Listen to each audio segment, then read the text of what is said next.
Welcome to Module 5, Email. In this session we're going to cover off why email, the email process, autoresponders, broadcasting campaigns and subject lines. I gave a couple of reasons in the last video as to why email is so important. Here are a few extra facts to emphasize the point. There are 3.9 billion daily email users.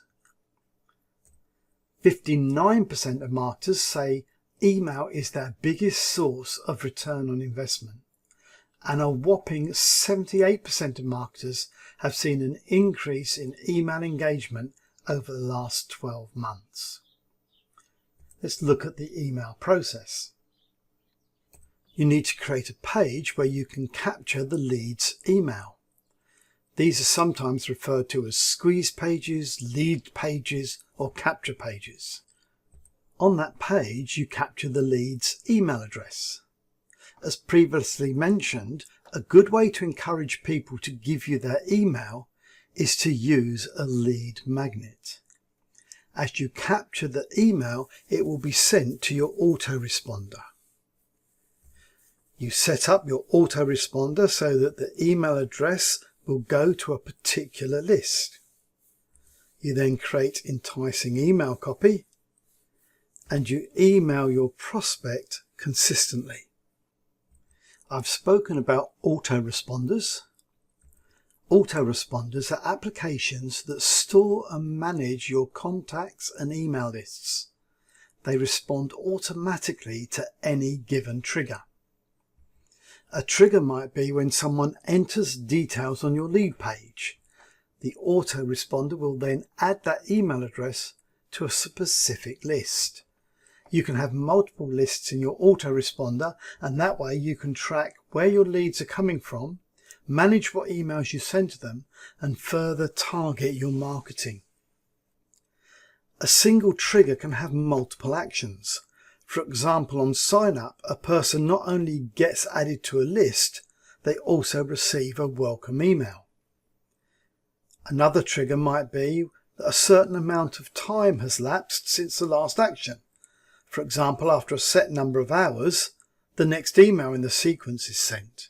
Another trigger might be an unsubscribe request, at which point the email address is automatically removed from your list. There are numerous autoresponders on the market. You need to do your research. The cost can vary depending on how many people are on your list, but there are free options out there that are perfectly fine when you're just starting out. Check what functionality each solution offers.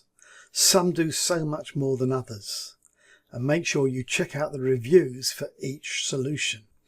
There are both broadcast and campaign emails. A broadcast email, also known as a newsletter, tends to be a standalone point-in-time email. By this I mean the email goes out independently of any sequence or automated trigger. For example, you may wish to send a Black Friday special offer email independent of any other campaign you're running. A campaign email is an email in a sequence of emails belonging to a single campaign. These emails follow a predefined sequence based on events. A typical sequence might begin on day 1 when someone signs up. An automated welcome email is sent, maybe telling them how to download the lead magnet they signed up for. Then, after an hour has passed, a follow-up email is sent. It does not matter on what day or date day 1 starts, as each subscriber joins the list on their day 1 and follows the sequence.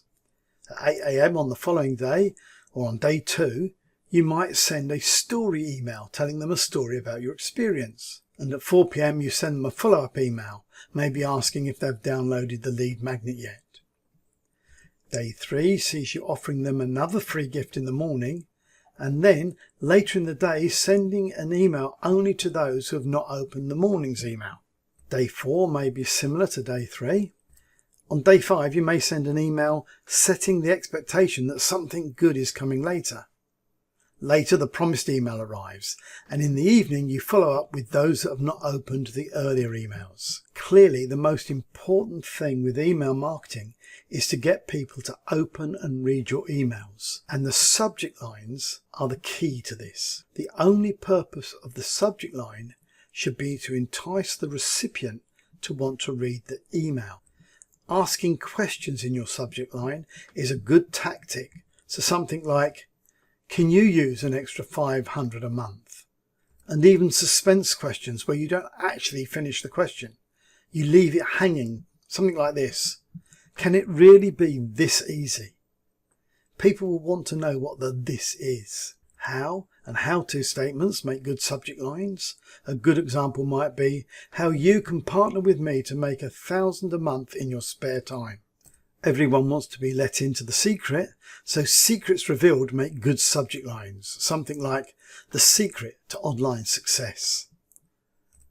And cause and effect subject lines that are effective. Do this, get that. Something like follow these 3 steps to double your opt-in rate. So you need to take time to master your email marketing. Thank you so much for watching. I hope you found that useful, and I will catch you on the next video.